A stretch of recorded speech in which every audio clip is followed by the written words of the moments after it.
না, আমি অনেক খুশি যে আমার বাচ্চা এই যুগে এসে যে বই পছন্দ করে।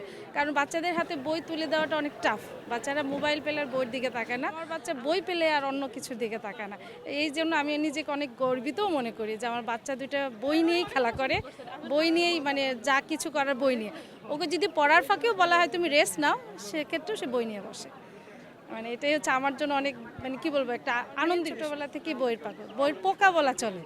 কারণ ও প্রতি বছরই ৬০-৬৫ বই না কিনলে ওর ভালো লাগে না। এবার প্রথমেই আসছি, এরপর লাস্টের দিকে সে আবার আসবে। বইয়ের কাছে আসলে মনটাই ভালো হয়ে যায়। আর মনে হয় সব বই কিনে নিয়ে বাসায় জমা করি।